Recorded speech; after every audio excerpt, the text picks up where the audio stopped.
I'm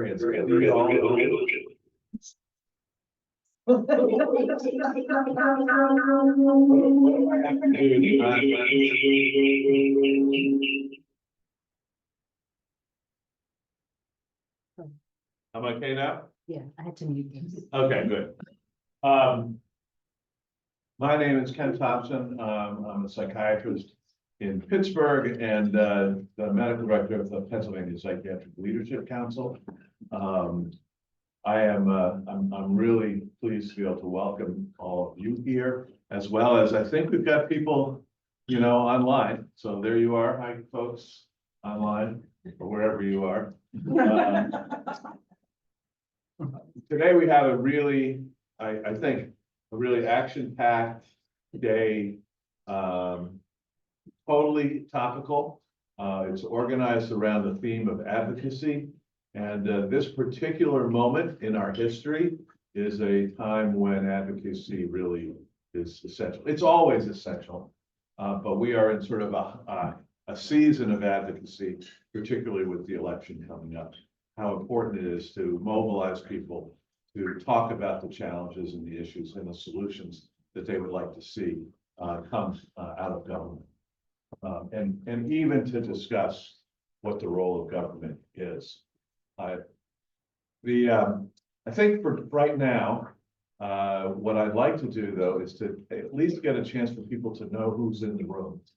And I don't know if we can get people online to introduce themselves, but what I'd like you to do is to introduce yourself, where you're from, and then we'll just do it. What's your primary Pennsylvania team that you're rooting for? Out of season, in season, whatever it is, just so we can identify where your heart lies. Now, if you don't have one, you can either pretend, right? Or say I pass on that particular question. So Crystal, we're going to start with you because you're right up front, right here. Crystal Krimchak, family policy and engagement consultant for a statewide systems care grant, and also it's involved with the PPLC and anything Pittsburgh, Steelers. Can people turn around so we can see faces, please? Oh. There's Crystal. Who goes by now, Crystal? One name, just Crystal, that's all we need. Yes. We can talk about that later on, what the significance of that is. Deb, you're next. Okay, well, I guess I won't sit down, I'll just turn around. Deb Shoemaker, I think pretty much all of you know me. I was formerly the executive director lobbyist for the Psych Society. Right now, I'm consultant for the PPLC, also a lobbyist for the Pennsylvania Rheumatology Society, and my heart lies in that I'm a family member. So work with Crystal on family issues, plus also youth and the role of youth and trauma from personal experience of my child, and probably the things we're working on with expanding to for equity and justice for not just people of color, but LGBT, QIA, and others. So. And your heart is with a team? It was the Philadelphia Eagles, but they don't look so hot, so I'm going to say the Phillies. Fickle people, okay. I'm 36 and I'm finishing up my rural and community psychiatry fellowship this month. I am practicing in Erie as a psychiatrist at a children's center, the prison, and also dual diagnosis drug and alcohol. I'm from Michigan, so I don't root for anything Pennsylvania. All right, I was about to say, all right, we're gonna have a round of congratulations for finishing our fellowship. Yeah. You have to pick a team, you're not, I mean, in the future. In the future. Yep. In the line. It just comes down. Yeah. Hi, I'm Kathy Governor Klein. I'm the Chief Medical Officer of the consortium, and I am still an Eagles fan in spite of yesterday, and I also root for Villanova basketball. All right. Marianne Alba, I'm a child and adolescent psychiatrist and the program director for UPMC Rural Community Psychiatry Fellowship. I'm a member of the Deerfield group under Journey Health System. and my heart lies with the Eagles. And if we're talking basketball, go Xavier. Okay, I'm Julie Graziani. I'm an inpatient psychiatrist at PPI in Harrisburg, Penn State. I am a New Yorker at heart, in my heart. So I'm gonna have to pass in terms of team. I was gonna say Giants. Yes, Right. You get one year to pass, but next year. She's been in Pennsylvania far more than a year. well, she's got one more year. I'm Allison Swigert. I'm the director of community psychiatry residency program at Penn State and an outpatient psychiatrist at PPI, the Psychiatric Institute in Harrisburg, and definitely go Phils. Hi, my name is Irene Diaz. I am the director of the Hispanic Clinic at the Psychiatric Institute. I'm a child and adolescent psychiatrist trained, Pennsylvania Health. Basically, I'm from Florida, so I'm particular to the Miami Dolphins, but that's because of Dan Marino. So if you go back to Dan Marino, he was in Pittsburgh. Central Catholic. And then, hockey wise, the Penguins I really like, follow and love. And then, basketball wise, I'm a Miami Heat girl. That's different. I'm with Wayne, and that's fine.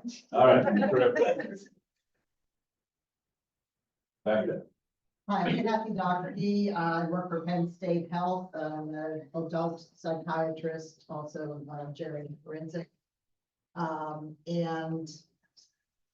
don't really follow sports. The Cleveland Browns have been breaking my heart for the last 35 years. But if I go by what I've seen the most games for, I guess that's the Harrisburg Senators, followed by the Philadelphia Phillies. I'm Ken Serta, an inpatient and ER psychiatrist in Philadelphia. I follow the Phillies and the Eagles, going back and forth between them.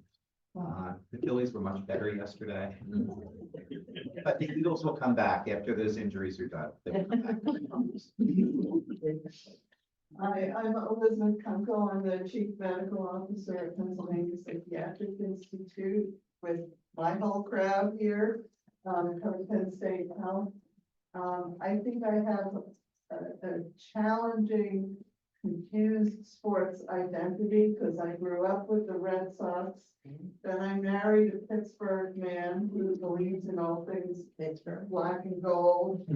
My daughter's in London, so she's an Arsenal soccer fan and or football fan, depending on your lingo. And my son is dating a woman who's now a Phillies fan for everything green. And so he's turning my husband over in his grave, although he's very much alive. My husband is still, Pittsburgh fan, and here his son is turning green.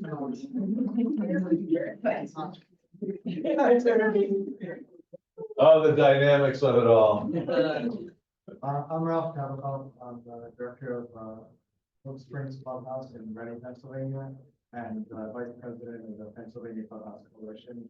And I fell in love with football at Penn State and for Penn State. And my name is Nadine. I'm a 30 resident of the University of Pennsylvania. Haven't been in Philly long enough to call myself a true Phillies fan, but I did go to Duke for undergrad, and I love Duke basketball. Hi, Ashley. I'm a psychiatrist at Penn and the director of the fellowship. Since many doesn't have a women's soccer team, I agree for a Okay. I'm Rob Tessier. I'm in my last year of psych residency at UPMC. And as I said, I don't really watch any sports, but I'm gonna root for the Stillers. The Stillers. He's a wise man. Both E's are silent. And then there's an invisible eye.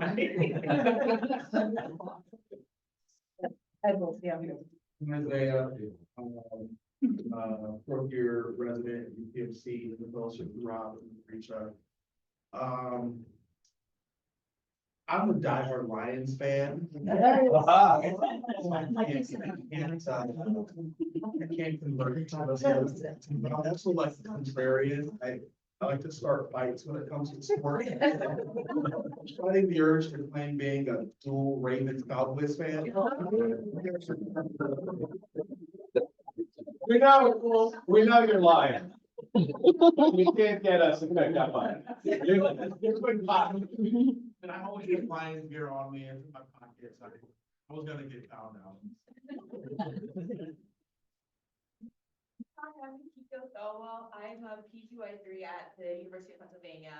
I don't watch sports.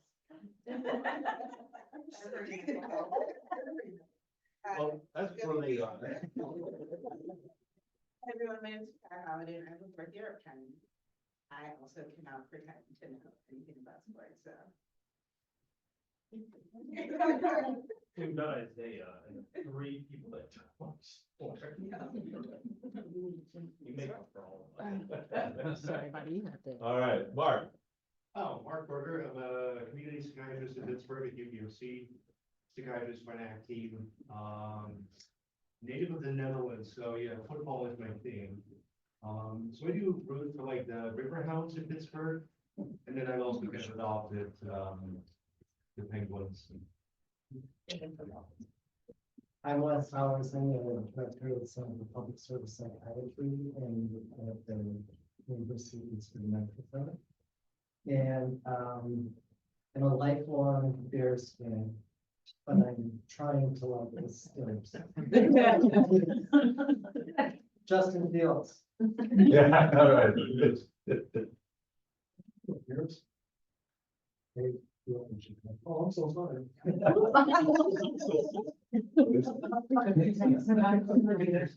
sorry.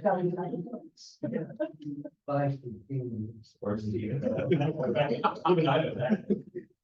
Like the Browns. Hi, everyone. My name is Richa. I am a PGY4 at Western Site / UPMC, along with Rob and Isaiah.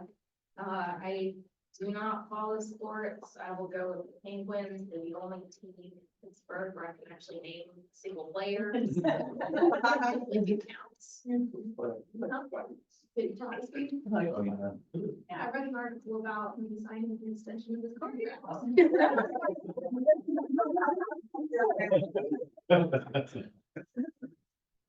Must have been a slow day. Boyd Works, I'm in charge of people with low voices.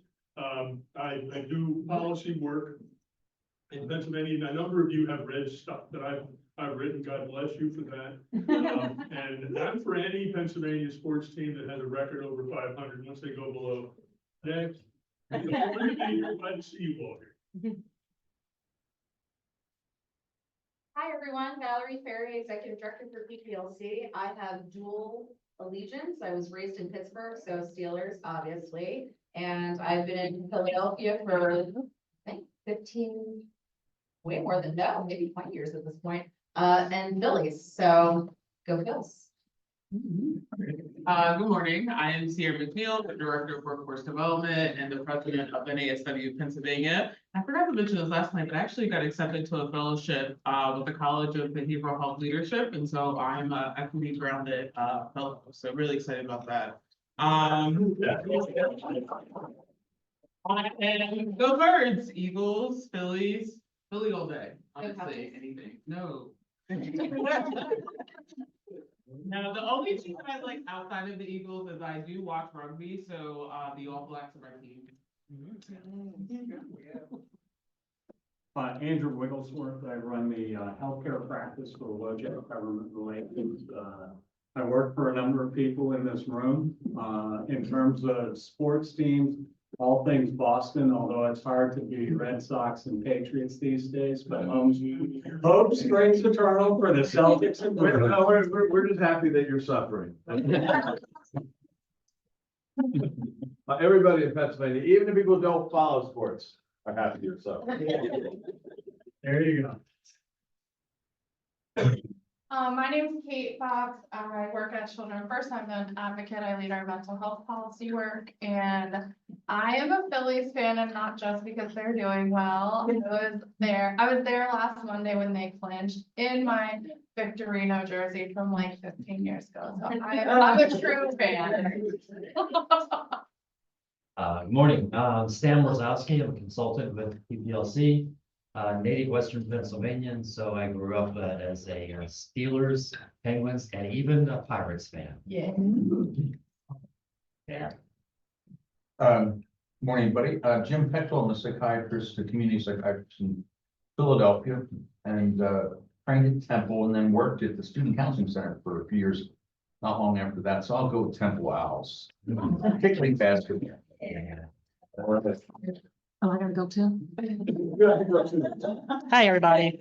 I'm Lucy. I grew up on, actually, my mom's from Brazil, so football all day. It's Brazil, Man U, Liverpool, All Blacks for rugby too, and that's it. Philly, I get into American football. And my father was an Eagles fan, so I will have to say that. And I'm highly upset. I forgot to say my passion is to stop this 76ers center being built in Chinatown. There you go. Don't give a center to somebody who don't win. Last time they won, I was in high school. That was the 80s. All right, we have people here. All right, I have to mute on this side so you can hear them. So it's going to be a little feedback. Okay, I'm gonna be quiet. All right. Whoever wants to go first. I'll go. I'm Kavita Fisher. I'm the president-elect of the Pennsylvania Psych Society. And Lucianne, I didn't know you were a Liverpool fan. I'm also a Liverpool fan, and we have a big animosity in our house with Man City fans that both my boys are. And it was a really excruciating Steelers game to watch yesterday. I'm also a Steelers fan.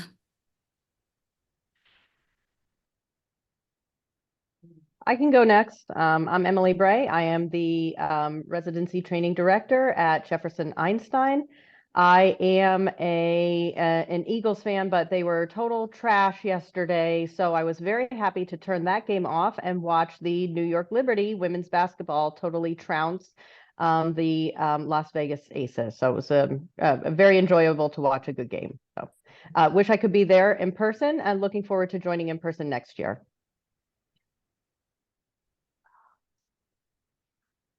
Good morning, everyone. I'm Amy Kim. I can't tell if you guys can see or hear me. Yeah, I am Associate Chair for Clinical Affairs at Children's Hospital of Philadelphia, and I sit on the Governor's BH Council, which is how I've become more involved in advocacy over the past year. Thanks for letting me join the conference today. And I'm Katie Martin. I'm the Director of Forensic System Solutions at PMHCC FTAC with Val, Lloyd, Sierra, Lucy, Laura, etc. So happy to be here. Sorry I couldn't be there in person. I just got back from Ohio from a wedding. So Where's the baby? He's not here. He's at daycare today, first day. And what sports gear does he have? Oh, sports. Oh, all Philly sports, obviously. My dad would be offended if I said anything else. All right, thank you. Is that everybody? All right. Am I on? Yeah, okay. All right, so we are, just to move things along, I just want to note that it is possible for us to have multiple identities and to have different identities and still all be in the room together and pull together. We may have vicious disagreements about what team is the best, particularly the best team in history.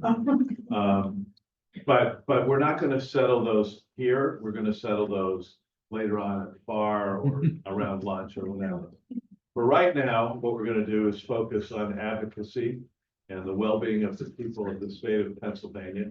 I'm just going to mention, I was just talking to Andrew about this. The state of Pennsylvania does not have an explicit general welfare clause in it. And we talked about how the state of Pennsylvania has done things for the welfare of the people, protecting health and general well-being under sort of broad policing powers, that it is the job of the state to manage and maintain the state in some fashion. However, there is no actual place that says that the state, the legislature, nor the executive are in fact charged with the general welfare of the people. The state, the US Constitution has that twice, has two general welfare clauses in it. And it's interesting.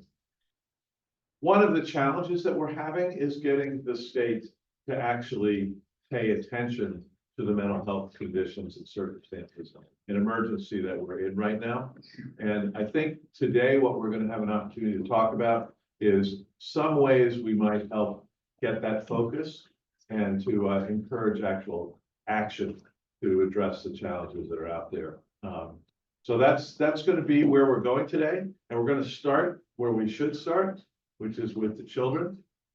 And Katie, you are up to give us a talk about where we are with behavioral health in children and children first. Thank you. Thank you.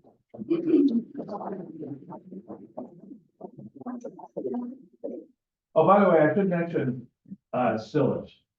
Yeah, that's, yeah, I knew you do. With an eye. With an eye. You didn't want to debate the best team currently, but the best team of all time. Yeah, so obvious. All right, I'm not actually focusing on children for my talk today. Okay. But I could talk to you about my work at Children First, offline. I had a little bit of like imposter syndrome when Val asked me to do this because I'm not a psychiatrist. And I'm not a clinician either. I've never delivered mental health services. So I was like, I don't know what my voice brings to this table, but I appreciate Val's leadership style of really, seeing potential in people and lifting as she climbs. I really appreciate. Can we do a round of applause for Val?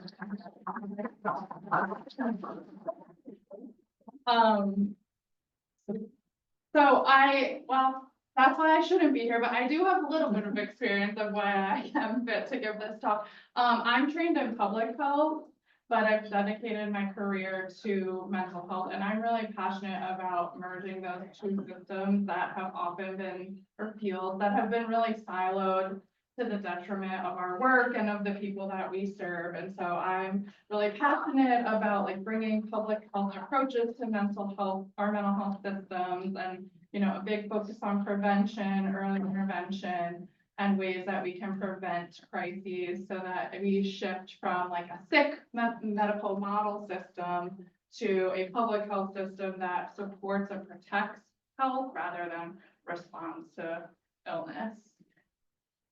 So today, I'm here to talk about advocacy. I work at Children First. We're a nonprofit advocacy organization. Can you go to the next slide? Sorry, this is my little agenda. Want to talk about what advocacy means to us, provide some historical perspectives about the way that psychiatry has played critical roles in advancing mental health reforms, and then talk about system level trauma and how we heal from that trauma. And I want this to be part of a discussion open to feedback. But let's start off with what advocacy really means. Can I do it? This is my mom registering people to vote. I believe that everybody is an advocate, whether it's at a personal level or the systems level. And I think advocacy happens not just in these sort of like big, scary legislative meetings, but also in your personal everyday moments. So, for example, I had my daughter over 2 years ago, but I just won, like 2 years later, my fight with my health insurance company. And that's a form of advocacy, right? You advocate for yourself, you advocate for the people that you love.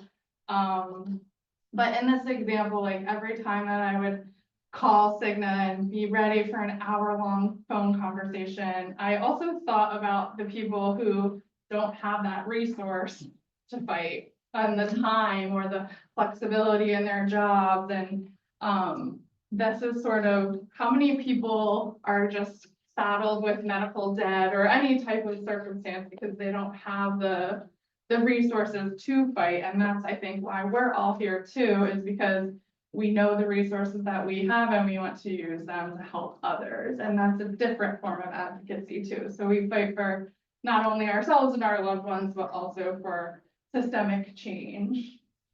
And even when you're fighting at the system level, it still is always personal too, right? So I believe that we all bring our own lived experiences into this work, whether you are a certified peer specialist or a family member, practitioner, a policymaker. We all bring our own lived experience. So I want to share a little bit about my mom and my own lived experience. I grew up outside of Philly, go Phillies, and and I had a pretty average childhood, except that when I was about 10, my mom just suddenly became very mentally ill. She had mania, depression, bipolar disorder. She drank to self-medicate, and my really average childhood became not so average. And there was violence in my house. There was a lot of substance use, a lot of uncertainty, and yeah, I think I'm still figuring out my own identity in this because I am a family member, but I also experienced a lot of trauma myself. And my mom ended up passing away due to her mental illnesses and just inability to care for herself. So it's not like a happy ending, but she also was an incredible fighter, which is also why she instilled a very strong sense of social justice in me and why I do this work and I bring my lived experience into this work. I personally didn't seek mental health treatment at all for any of this because I was aware of my own privileges and, on paper, I was graduating high school, going to college, I was fine. And it really wasn't until she passed away in my 30s that I'm now getting the help that I need and being able to give back to others too. So, but she instilled in me my passion for social justice as well. And I would like to invite us all to sort of think about our first advocacy action, the first one in your life. And if we could do a little group, do partners at your table. Think about the first time you advocated, where were you? How old were you? What were you doing? What were you advocating for? How did it make you feel to advocate? And so how, the first person goes, I'll give us a little bit of time and then we'll switch. Just go in your table. Three of us. All right. I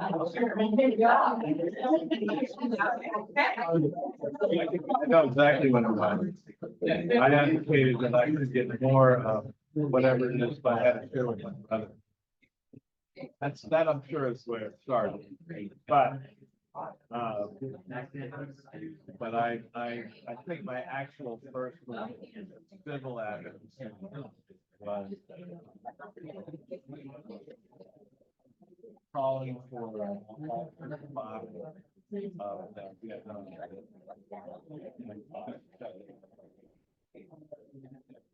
It's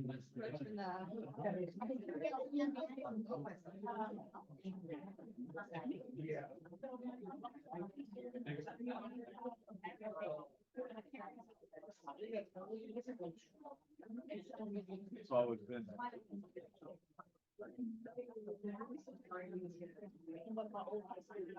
In high school, right? Okay. Well,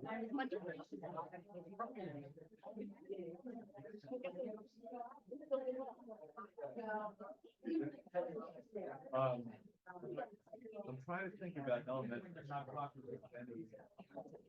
I mean, my feeling was very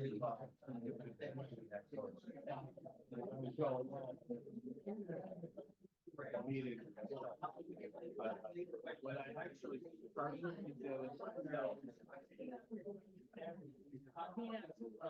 one incident. My school had a big long thing. HIV and AIDS. That was running down.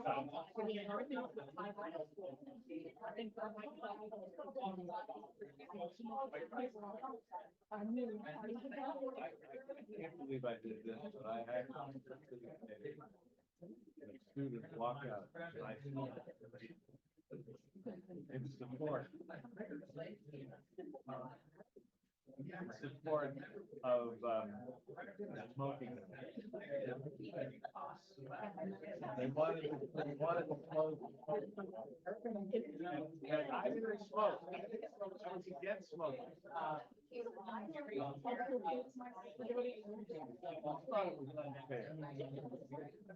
know, but then they were dying.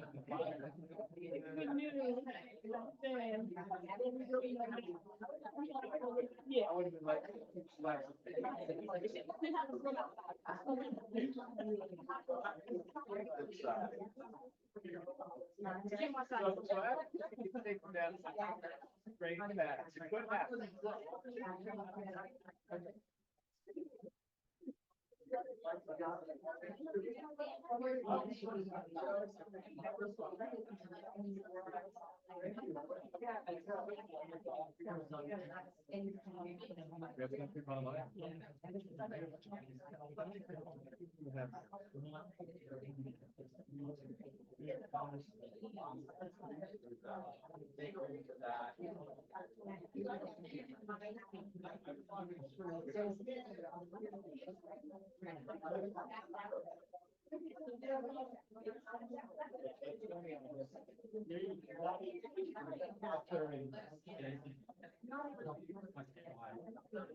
Lori, can we come back together? Get everybody a chance to share. Not crucial today. Can we come back there? all right, everybody come back. Thank you. Does anybody want to do a quick share? Anything fun that you learned about your colleagues? Well, I was, Crystal said her first real was Vietnam War, so she's an advocate, so that's good. And I told her that my first was the moment I was born because I was a middle child and I had to advocate. And being left-handed, I had to advocate because when I was in school, I did not want to use those things because it was embarrassing. So I became ambidextrous for that. That's great. Anybody else? I will also say we all advocated from a very young age, so there was this sort of spirit of like personality underlying some of the work being done now. Yeah. My first advocacy action that I can remember, I was in 3rd grade and my mom told me they were gonna get rid of our school counselor. And so we sat down and she helped me write a testimony and we went to the school board. And I shared my experience with like how I benefited from the school counselor. But I really remember this because it was like big grown-ups on like a stage ahead above me and I was like down below like this cowering person and my voice was shaking and I was sweating and just so scary and I did it, but I like never wanted to advocate ever again. So here we are. I think advocacy can be really scary to people and really inaccessible sometimes, but we do it anyway. And so, can we go to the next slide? I don't think I need to like preach to the choir, but psychiatry has a very rich history in advocacy. the moral treatment movement, which started in like the late 19th century, was all about the humane treatment of people with mental illness. I know Friends Hospital in Philly was one of the first places that people with mental illness could come in through the front door, and in other hospitals, people had to go in through the back with like a bag over their head. And so we're really going way back about psychiatrists leading this like humane and like sort of human rights approach to mental illness. Dorothea Dix was like a national rock star in this movement, sort of leading asylum reforms for compassionate care rather than punitive and custodial practices in psychiatry, reforming asylums and improving staffing ratios and improving facilities and actually creating psych hospitals at the time. It's like outside for more medical care instead of asylum. Then we also get to sort of the deinstitutionalization movement and moving psychiatry from hospital-based to community-based mental health. That was led by psychiatrists like Dr. Felix, who founded the National Institute of Mental Health at the time, championed policy reforms, including the Community Mental Health Act of 1963. But this is sort of also where we see advocacy efforts falling short due to politics at the time, right? So the Community Mental Health Act was never fully funded and fully realized on its promise to deliver community-based treatment. And this fracture sort of, I think, influences our policy and advocacy today because we're still chronically underfunded. And at the same time, we also witnessed a shift to more of the biological approaches to psychiatry and less of the psychosocial approaches. So like the advent of psychopharmacology, which helps a lot of people, but it also pushed the field in a different direction that was not based in trauma-informed care or social determinants of health and really relying on a medical model for treatment and ignoring the other sort of social or political or environmental factors that influence mental health outcomes. So that's sort of how we got here today. And the next slide, please. And I think I'm just thinking about psychiatry and the mental health field more broadly as having experienced a lot of trauma as a system. So we've been, chronically underfunded for centuries, probably decades at least. This chronic underfunding and sort of this fight for resources, fight to do more with less, leads to a lot of crises and sort of that reactionary response to crises as opposed to being able to be intentional, well thought out. Medicalization and over-reliance on psychopharmacology. We continue to rely on outdated models of treatment. We have a pretty rocky history too with inhumane treatment and institutionalization that I think we've yet to confront. I think we continue inequities in the mental health system, disparities, racial disparities, marginalization of oppressed people within our own field. We also have fragmentation of care and kind of this idea of like the separate mind body sort of system of care. And this all of these sort of traumas that the system has endured also leads to public distrust of our system too. So these are just ways in which our field has experienced trauma. And for the rest of this talk, I really want to think about trauma from a systems level. So I know that you're all trained clinically in ways to approach trauma like at the individual level. And so I'd like to apply your clinical knowledge to our system and in healing our system. So to understand like why our advocacy efforts are sort of stagnant, we can understand the trauma responses that our system is having. Okay, next slide, please. And I think the next one too. We can consider you know, we're gonna go through symptoms that you see at the individual level and then think about how they apply at the systems level. And these parallels can just help us kind of overcome some of our system level trauma. So you might see hypervigilance, risk aversion. You know what this looks like at the individual level when an individual's experienced trauma. But at the system level, this could look like becoming excessively cautious or defensive. So a lot of fear of liability and these like legal fear of lawsuits and fear of repeating our harmful past mistakes in psychiatry too. So that leads to risk averse policies that are just like, do what you can, and slow responses too. So not being able to move and adapt quickly to the emerging needs of our system.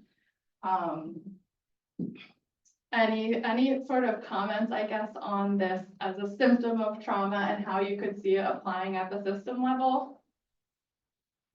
We have other symptoms too, so. All right, next slide.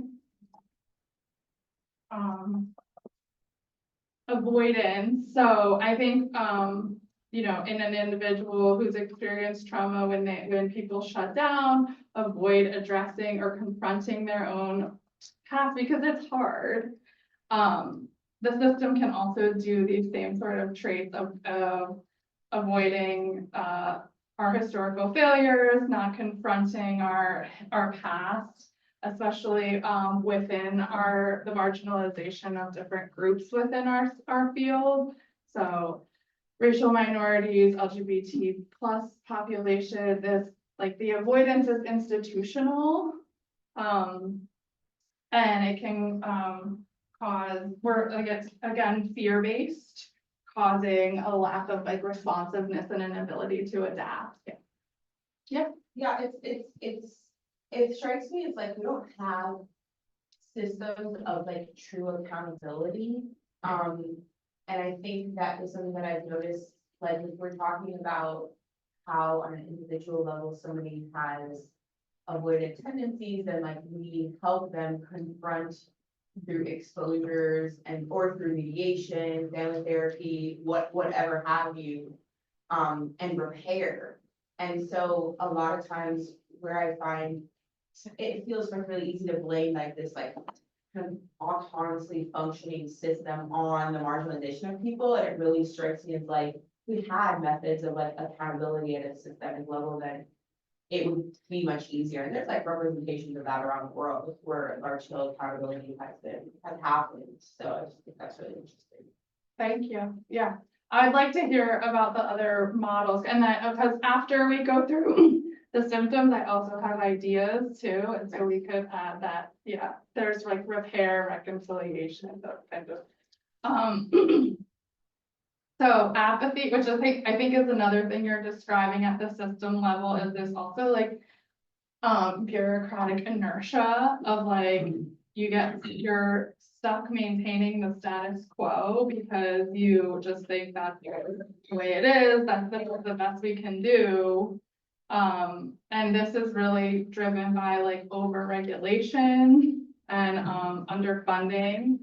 So it just generates when the system has too many responsibilities, but not enough to meet those responsibilities, that can drive, you know, apathy or this inertia that we see of just driving the system like on the same path instead of progress or innovation.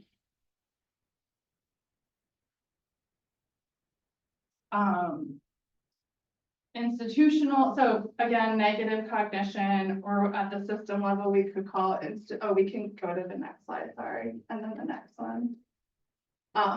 Institutional pessimism, thinking that this is just how things are, thinking that we can't, it's so overwhelmed, the number of issues to address in our system is so burdensome and overwhelming that nothing will ever change. I think you can see this a lot at the individual level of someone who becomes hopeless.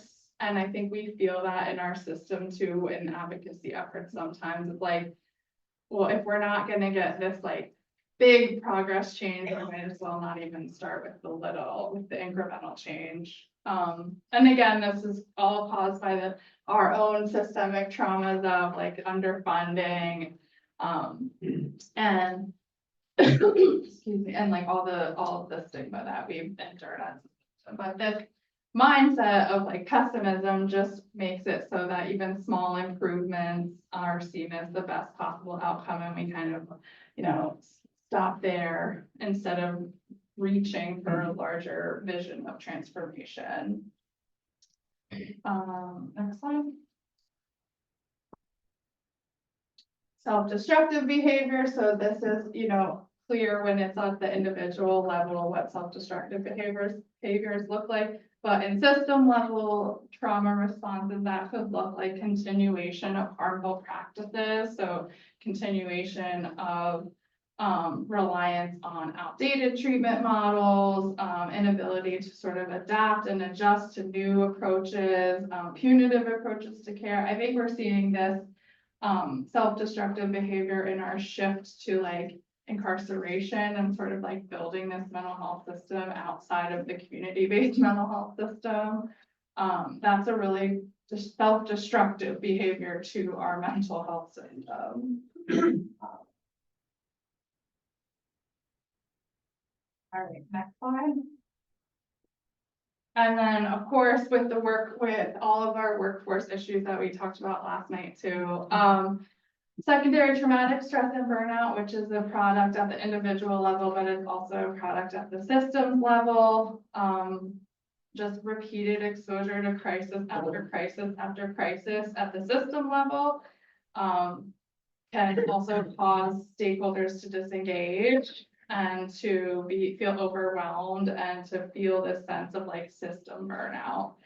That I think that we're seeing this today, and even though we're at like a critical moment in mental health advocacy, just feeling like we've been fighting for decades and nothing's changed. So that's burnout at the system level. Overworked clinicians and advocates, and not really feeling like there's any progress. And then I have the drama triangle here too, which you're probably familiar with on the interpersonal level. This is a framework that identifies 3 roles in dysfunctional relationships, and I think this can be applied to our system as well. The victim, are people familiar with the drama triangle and like reenactment and stuff? So applying this to our mental health system, the mental health system can play each of these roles in different situations, which perpetuates our stagnation. So, when we're the victim, we feel overwhelmed by and powerless due to our historical underfunding, historical bureaucratic inefficiencies, or just the distrust and sort of the stigma of in the public. So this can result in learned hopelessness from our system and feeling like, oh, we can't do anything. So this, I think that the victim role, we see a lot, at least in my advocacy meetings, I see that a lot of like, well, we can't do anything. It's very helpless. But the system can also play a persecutor role too, and this is what we already talked about of like perpetuating harmful practices. And so people, especially marginalized populations, might experience trauma or harm at the hands of our mental health system, and we can become the persecutor in that way as well. In the persecutor role, the system becomes adversarial, and so it's adversarial both to patients and to practitioners too, right? Because then the expectations are so great on practitioners that then where the providers are experiencing burnout too. So this exacerbates trauma, it reinforces the triangle, it reinforces distrust, and perpetuates the cycle of dysfunction. And then the system can also play the rescuer role, which you probably are familiar with as well. This can be seen on the need for like crisis intervention, over reliance on the medical model. And it doesn't, so it's temporary alleviation of crises without sort of thinking through systemic failures, broader picture, and thinking about the ways that like environment or social determinants influence mental health outcomes. So I'm just bringing this in also to show that the way that you think about things clinically, I think can also be applied at the systems level. And thinking about the next time that you're in some sort of advocacy meeting or advocacy situation with mental health colleagues, like think about the way that these symptoms of trauma are showing up in those meetings. And then we can now talk about ways to heal from these symptoms of trauma. So, next slide.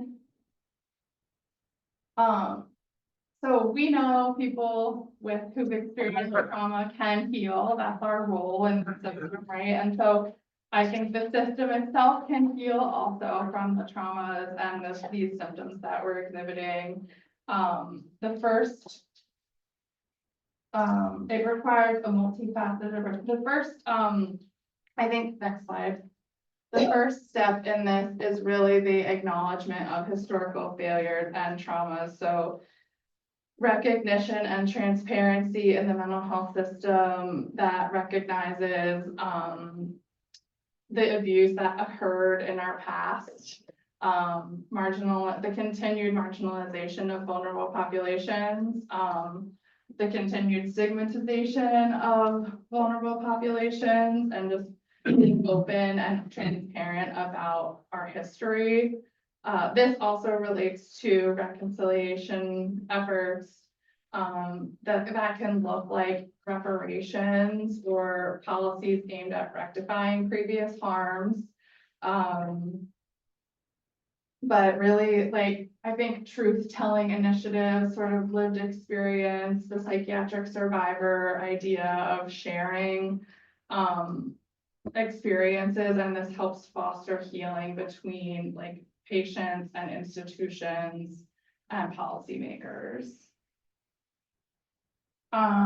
Next slide.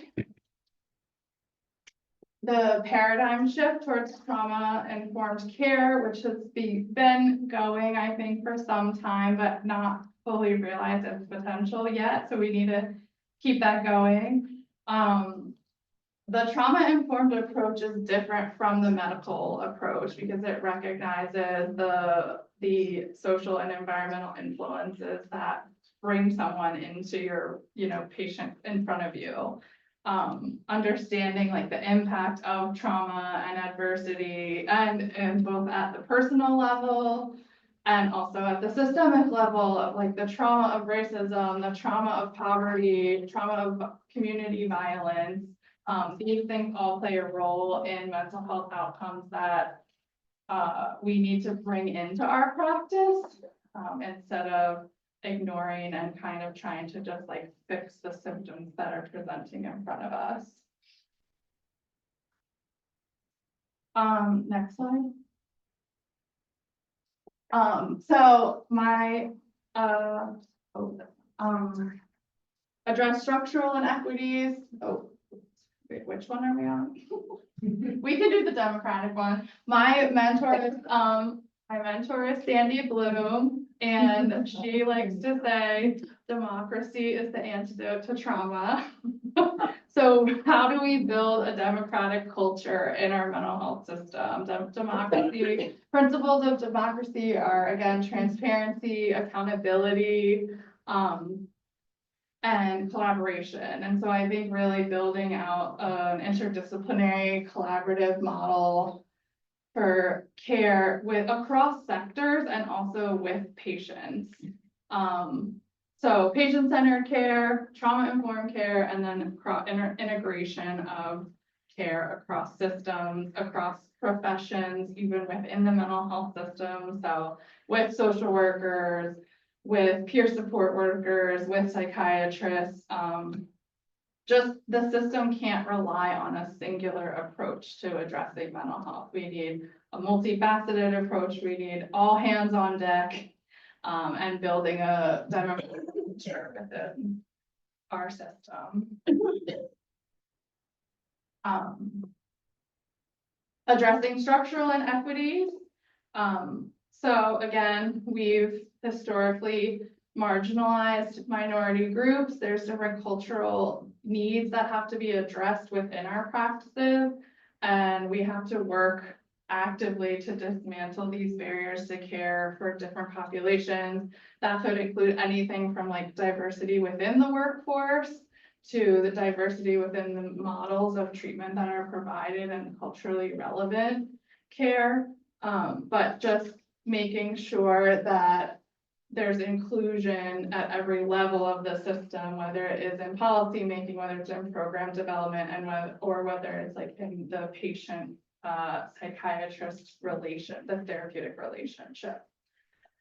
And of course, that includes expanding access to care. So making care more accessible in communities and faith-based organizations and schools, making sure that people have access to mental health care no matter where they are. Next slide. Emphasizing public health approaches. So again, I think that one of the ways to heal from our systemic trauma is to shift upstream to think about our mental health system as a support for mental wellness instead of a response to mental illness. And so we can learn a lot of lessons from the work that public health has done in like obesity prevention and diabetes work and asthma, things of that nature, to go further upstream and build prevention efforts in the mental health work, proactive care, early intervention, again, health promotion and supporting wellness. Next one.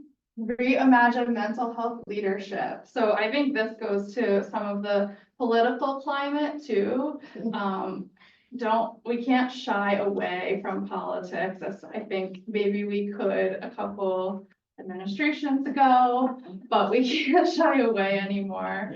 And so thinking about the role and the power that psychiatrists have as leaders in this advocacy space is really powerful. And this can be anything like sharing your personal experience of, not being able to get a patient the care that they needed because of some antiquated medical necessity criteria or something, or it can be sharing personal stories from your practice. It could be sharing data and numbers or doing the research, but the power that psychiatrists bring in this space is really unmatched, especially when you meet with state reps who are they're not, people who are making these policies don't know the system in the way that we do at all. And so it's our role to educate them and inform the policies that they're making. Or run yourself. It would be cool to have a psychiatrist in the house. We have one physician from the ER right now. And then the last one, Lucy, next. Yeah, this is something that I'm thinking about all the time, is how to balance our big picture vision with small incremental change. And this has like a little bit of generational tension here too, I think, about Gen Z really wants like to burn it all down and wants change like yesterday. But I think people with more experience in the system understand that in order to make progress, you have to celebrate the wins and the victories along the way and not lose sight of the burn it all down vision. And that's a tough balance to strike though, because a trauma response is like, when you get a small win, you say, okay, that's it, that's all we can do. And we need to keep maintaining this vision of transformation while also celebrating progress and milestones along the way. All right, and so I think that to end for me, these are the greatest mental health advocacy challenges of today. But I think, you know, we can heal the mental health system from our systemic traumas and history of trauma. This requires like a really coordinated and holistic approach to structural inequities, health promotion and mental well-being. And we have to prioritize the wellness of our patients and also of our practitioners. But if we can foster a democratic culture within our mental health system, I think that we can work together across sectors and address these big challenges and be prepared for whatever else comes our way. I want to leave time for discussion. I think we have a little bit of time for discussion. Yeah. Yeah, we do. We have about 15 minutes. So I would kick it off. I like thinking about this with some paradigms that I hadn't considered. I would gently suggest that in this highly politicized climate that we were in, perhaps another word other than democratic or democracy might be better. That's interesting. I feel like I had a similar sentiment that I actually turned to the and I was like, I'm not, and this might be controversial, but here I am. I'm not sure that I feel like I've had a good representation of wrong. Like, I don't know what that means. In a political utopian, in a way that's not, maybe like, yeah, makes me really sad. Yeah, so I wonder what, and if you could clarify maybe what we would be looking for or what that term could stand for outside of just that label. Yeah. What does that even mean? Yeah, so this is like little d democracy. It's not just a sort of governmental system in which people vote. Little d democracy is, you know, rooted in principles with transparency, accountability. And I think that we're sort of lacking, we're lacking that in our mental health. So think of it as like a structural issue, and ways to work in those democratic principles, whether it is at the care level, but also at the policy level.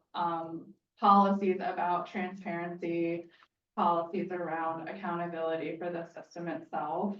I know it does sound utopian, but I think there are, like, I can think of like some ways to get there, right? So I think like one policy that I'm advocating for in my work is around medical necessity and thinking about using social determinants of health or ACEs as criteria to qualify for mental health services rather than needing a full psych evaluation. And so kind of like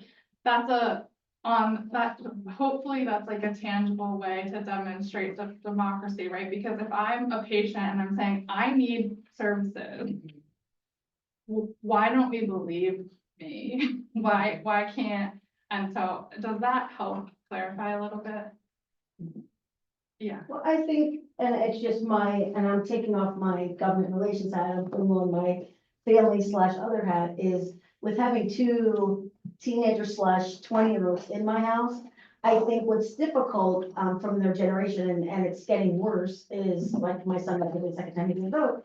It's kind of what you said about the mom not feeling it. You know, like my daughter will say, I feel like I don't want to be unpatriotic, but yet I struggle with what's really democracy in a little d, because I don't see the equality, you know, not just with mental health, with other things. And how do you advocate when, and I know we talk about voting, but for them, it's like they become apathetic, and it's like they don't see, even though those of us who have been doing it for a while, kind of have to move it, like you said, burn it all down, you have to do a slow burn.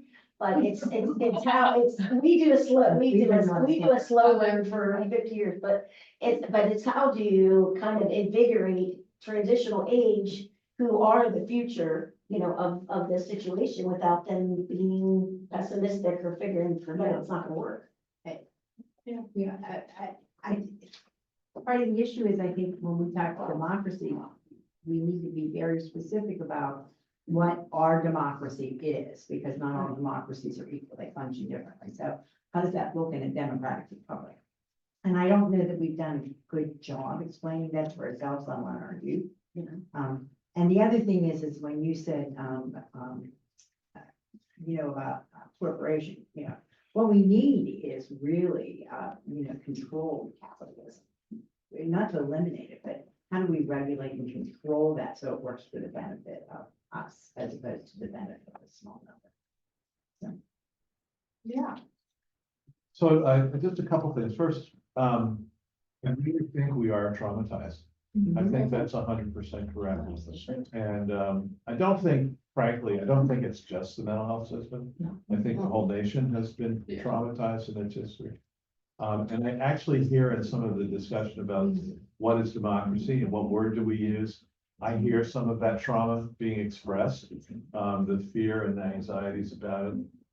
My own perspective is that we are and will always be in a process of revolution that is aspirational towards some aspect of what it is to fulfill the possibility for human beings to all live and flourish together. And that challenge goes through various phases, depending on the history of the moment. So I think that the democracy we're talking about is an aspirational democracy in the context of human relations. And we don't have that now. We've never had it really, but we've always been moving, generally, we've been moving more to it. And we've had things that move us towards that. So I think we're just in a separate, or not, it's not separate, but it's another flow of that moment. And mental health is a key element of that struggle. I think that how people, if we take mental health to mean how people understand their world and how they act in it, and what they feel their relationships are in that process. That's where I think Sandra Bloom's getting the idea that democracy is the treatment for trauma. Democracy, i.e. people's engagement with each other, is in fact the best way we can live. Otherwise, we live in authoritarian structures in which somebody else is telling you how to be, and we're not sharing there are resources that we need to share with each other. So I don't want to go to libertarianism and everybody's a free node, but that we do have mutual responsibilities to each other.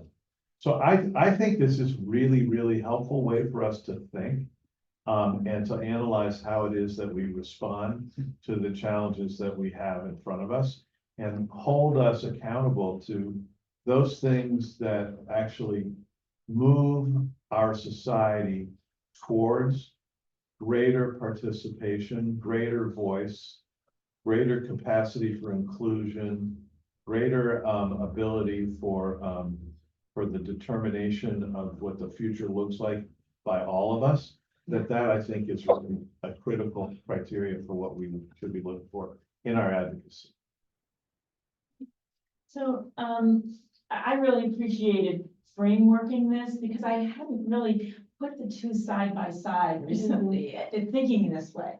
And I am thinking about this past weekend, I was in Baltimore and watching the news, and highlighted on the news was this awful, it was in picture, of this man being attacked by teenagers and robbed.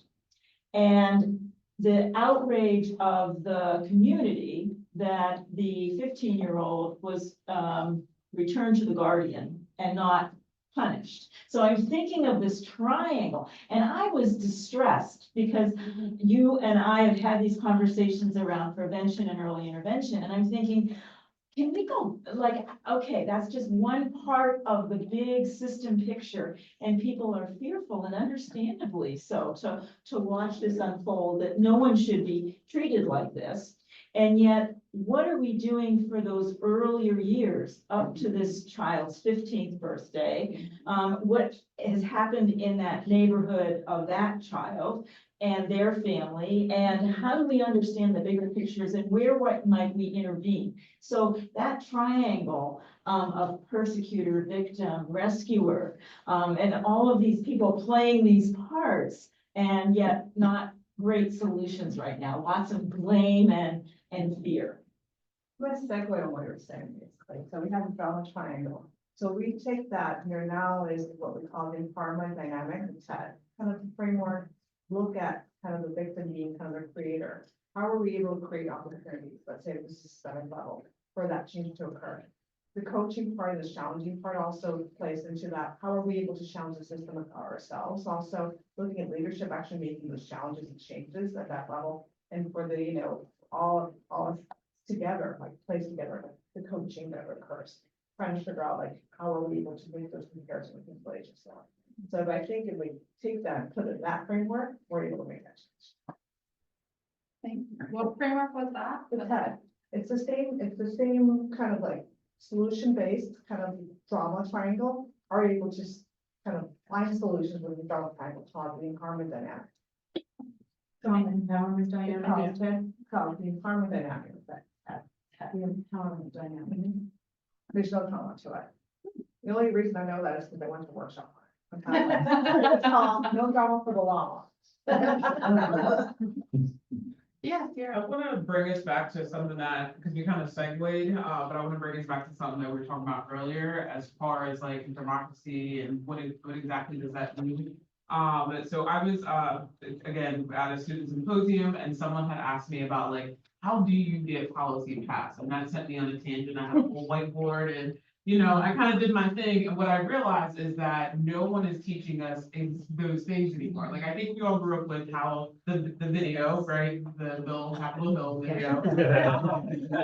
But that's not happening now. And so when I listen to people talk about like, what is democracy? What does that look like? What is a democratic process? It's because we're not talking about it enough. How many of us have taken civics 101, or, you know, Kate and I, that's like, we're all involved in this in our job. But if you're the average everyday person, you don't know how to do those things. And so it does seem like it's defeating, because anytime that we talk about advocacy, civic engagement, it's usually around elections, but we know that mental health and behavioral health happens all year round. And so I think it's important for us to look at like, how are we also educating psychiatrists, social workers, behavioral health workers on that democratic process and where they can actually be helpful? Because I think when you talk about voting, it's very hard to see how that has an impact on the work that you're doing. But if you say, hey, let's come together, let's have a Hill Day, or let's, you know, go to the legislators, let's write this bill or give them a bill idea, I think people are a little bit more open to those, because I think that that's, even though it's slow, they can see the process moving forward. Whereas when they're voting for someone, they can't necessarily see that process moving forward.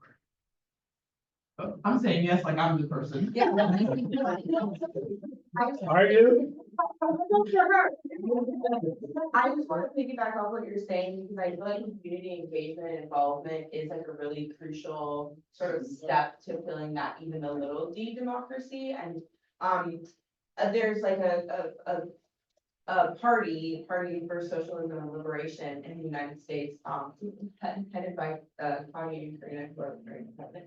And in Philadelphia specifically, they have a really large massing of transitional age young adults and youth who have successfully gathered over 10,000 signatures that they needed to get them onto the ballot.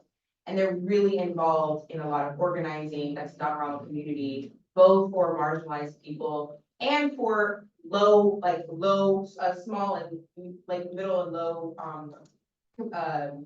income? No. What I'm trying to say is it's for local politics.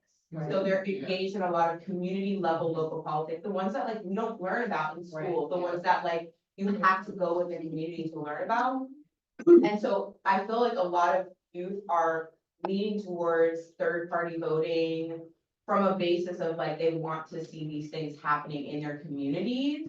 And the Democratic and Republican parties feels incredibly detached and both bought by, you know, things at a higher level than we have any sort of power to engage in, which makes people apathetic towards wanting to be involved in those parties because they're such large conglomerates at this point. So like, I really agree that like, in addition to like being a part of the bills that are going, where are those going? Like, you're seeing people be like, oh, my going into the community and talking to these 3 people have led to like an actual tenable change within my community under this small community organization. And so I feel like a lot of times I've heard a lot. Just to piggyback off of that too, and kind of go back to your, one of your topics about like re-imaging. But I wish we could figure out a way of how to get like people like us into office, because it's very expensive to run. I know Pennsylvania does not be a pay-for-play state, but anyway. So like, because what I find is that there's a lot of intelligent people who want to be in office, but they can't because either they have to quit their job because their job is a conflict of interest. And so when we're talking about social workers, we already underpaid, and now you're telling me I quit my job just to run for office. So I think it's important for us too to see like, is there something that we could do when someone does want to run for office and sort of support them in that way. That's great. I think about like the Black Panther Party, the things that the Panthers were doing. You know, they obviously they were well known for how the FBI killed them all off, but like in individual neighborhoods, providing breakfast, providing things for school, providing like protection from the police trying to kill them. Like those were the things I think that were most significant that they were offering. Yeah, absolutely. They were helping with housing. I mean, they were doing all the things that we want politicians to do. But it really was a collection of like local movements that just was all like united under one brand. Again, we're all built by the same federal system. Yeah, I mean, you know, the president called it the biggest threat to American democracy. And, you know, based off his vision of the country, he was kind of right. But, you know. Yeah, just. I just wanted to, my concern is when I look at, the question about how do we get into politics and the cost of that. The cost of our elections is appalling. I mean, it's revolting. It's when we think about the poverty and everything else, but it's so out of balance that That's money to be used for. right. I don't know what else to say about it, but, that feels like, you know, is there a way to be on the, transparent, positive side of something that is so different and meaningful? Well, and I think that also goes back to Crystal's original point too, of how like one of our biggest threats is capitalism. It's like the dissolving of the ability to live like a middle class, the ability to survive, and so we're just Can't have any accountability. You can't have any accountability with capitalism because money will always supersede human value. We don't regulate it. That's the problem. It's unfettered. It's capitalism. We practice capitalism at its purest, which means there is no controls if we regulate it and at least have some things in place to control what they can and cannot do. And we don't do that. We just let them do whatever they want. You give them the best tax breaks in the world. You know. Yeah. So I mean, obviously there's an ebb and flow to all these things in our history. And I guess the one thing I would want to try to not have us get to is a point of nihilism, where we think that there's no utility in trying to shape things in the future. Whether or not that is, you know, through our exact, you know, current ways of approaching the organization of government and the process of government to changes that could be very dramatic, which I think, you know, this particular conversation about the role of money in our politics is actually something that we could change. And it's an important thing that we actually fight for and function around. So I think that really becomes important also in our own work, because right now, the reason that we are so underfunded in our field is that all the money that comes to healthcare, we are an incredibly rich country with the most funded health services in the world by double anywhere else. And every single penny that could be used to improve the care that we're giving or be used for other things that make people healthy is getting siphoned off into somebody else's pockets who have far more money than they already need. So that's a challenge that we have to deal with. I mean, if we're gonna do anything to increase the amount of money that comes to mental health, it's gotta come from someplace else. It's not coming from us saving money from somebody else. We're not gonna do that. But we can actually figure out how to make sure that the resources flow in our direction by operating with people power and advocacy and all the stuff that we're trying to talk about today. So I'm hopeful that we can not end up with the fact, it's true, we will not win tomorrow. We're not gonna win everything when we do. The next generations are gonna have to carry on with this, but it's not our job to stop. Thank you. And yeah, thank you for having me. I hope that from this discussion and sort of seeing the parallels between individual level manifestations of trauma and systemic level trauma, we can, you know, the next time that you're thinking about advocacy or in a meeting about mental health systems and policy and all these things, you might hear some of these manifestations and how can we push back on them or challenge them for the good of progress and advancement of our system. So thank you. I'll be here for the rest of the day. All right, we have a 10-minute break. Yeah.